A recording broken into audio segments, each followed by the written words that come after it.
আসসালামু আলাইকুম। কেমন আছেন সবাই? আশা করি সবাই ভালো আছেন। তো সকাল সকাল উঠে পড়লাম, জমির মধ্যে বীজ ফেলা লাগতো, শাকের বীজ। এগুলো হচ্ছে লাল মারা শাকের বীজ। তো যেহেতু কৃষক মানুষ, আমাদেরকে চাষবাস করেই খাইতে হয়, যার কারণে সকাল সকাল উঠে যে জমি চাষ করছি, এটা দেখতে পাচ্ছেন যে জমির মধ্যে এখন আমি বসে আছি, জমিটা চাষ করছি। এটার মধ্যে এখন এই বীজ ফেলাবো। এগুলো হচ্ছে লাল মারা শাকের বীজ। এতটুকু জমির মধ্যে এখানে প্রায় 3 পর মতো বীজ আছে, বা 3 পর একটু বেশি হবে। আহ এই জমিটুকুর মধ্যে আমি এই বীজগুলো ফালাবো। তো কি বলবো, এগুলো কইরাই আমাদেরকে খাইতে হয়, চলতে হয়। আমাদেরকে একটু সাপোর্ট করেন আপনারা। আর কিভাবে বীজ বপন করতেছে আপনারা দেখেন। আপনারা যদি আপনাদের বাড়িতে খাওয়ার জন্য বা বিক্রি করার জন্য আপনারা শাক আবাদ করতে চান, শাক আহ, চান বা খাওয়ার খাওয়ার জন্য ফালাইতে চান, তাহলে দেখতে পারেন এখানে কিভাবে আমি বিচি ফালাই। তারপরে এই যে দেখতে পাচ্ছেন বালতির মধ্যে করে ফুইলা এই বোলের মধ্যে উঠাইতেছি, বিচিগুলো কিন্তু ভিজায় ভিজায় রাখছি। এই বিচিগুলো আপনারা আহ, রাত্রে ভিজায় রাখবেন। সকালবেলা আপনারা বীজগুলো এভাবে পানির মধ্যে থেকে উড়ায়া পরে জমির মধ্যে ছিটাই দিবেন। অথবা সকালে ভিজা রাখবেন, যখন বিকেলে আপনারা জমিতে ফালাবেন তখন উঠায় এভাবে বীজটা ভালোভাবে ছাঁকনি দিয়া ওই যে ইয়া দিয়া জালি দিয়া বা নেট দিয়া ছাকাই নিতে পারেন। তো আমি ছাকাই নিতেছি। তারপরে ছাকাই নেওয়ার পরে আমি বীজগুলো আমি ছিটাবো, আপনারা দেখতে থাকেন। এখানে হয়ে গেছে। এই এখানে বুলটা কিন্তু ফুটা আছে।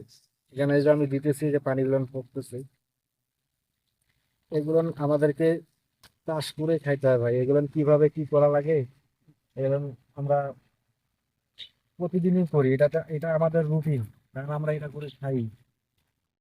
দেখতে পাচ্তেছেন এখানে কিন্তু এই যে বীজগুলো আছে, বীজগুলো কিন্তু ভালোভাবে আপনারা নিয়ে নেবেন। আর এখানে বিভিন্ন পদের, আমাদের জমিতে বিভিন্ন পদের শাক আছে। আমরা এগুলো শাক আবাদ করি এবং এগুলো তুলে তুলে বাজারে বিক্রি করে আমাদের শাক বিক্রি করে সংসার চলে। আপনাদের কাছে একটা অনুরোধ করবো, সবাই আমাকে সাপোর্ট করেন।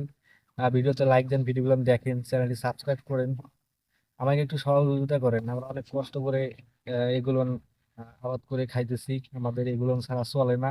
এগুলো আমাদের না করলে পেটের মধ্যে ভাত যাবে না। এই যে এত এত রোদ, এত গরম, এর মধ্যে মনে করেন যে আহ আমরা কষ্ট করতেছি, যে দেখতে পাচ্ছেন অনেক কষ্ট হইতেছে। হ্যাঁ, এগুলো রোদের মধ্যে চাষ করতে থাকে, এখন না করলে তো হবে না। তো আমি একদিক থেকে আমি ছিটাইতে ধরি। তো দেখতে থাকেন। এই যে বীজগুলো এইভাবে ছাকা নেওয়ার পর এভাবে আপনারা ছিটাই দেবেন। বিসমিল্লাহ। এভাবে ছিটাই দিবেন, দেখবেন দলা দলা ভাবে যাতে না পড়ে। গাবলা গাবলা এক জায়গায় পড়লে এক জায়গায় বেশি গাজাবে, এক জায়গায় কম গাজাবে।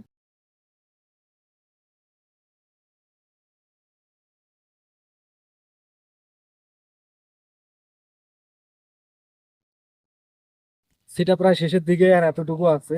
এই এতটুকু জমির মধ্যে আমি প্রায় 3 বার বেশি বীজ ছিটাইলাম। প্রচন্ড রোদ, রোদের তাপে মাথা গরম হয়ে গেছে। কি করবো, তারপরে কষ্ট করে পড়া লাগবে, এছাড়া উপায় নেই, কারণ এই শাক বিক্রি করে আমাদের সংসার চলে। এর প্রায় শেষের দিকে, আর একটু দূর হলে শেষ। এরপরে মই টানতে হবে। তারপরে চারদিক দিয়ে ড্রেন চলে করতে হবে।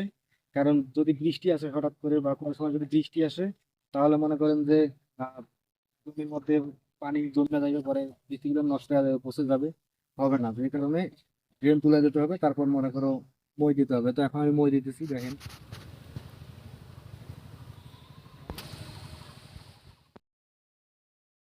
কৃষি সেটা শেষ, মই টানা শেষ।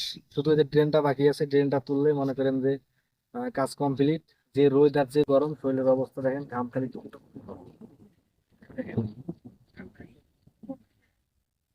ঠিক আছে, সবকিছু কমপ্লিট। দিন রাত দেখেন। চ্যানেলটি সাবস্ক্রাইব করবেন। সবাইকে, সবাই ভালো থাকবেন।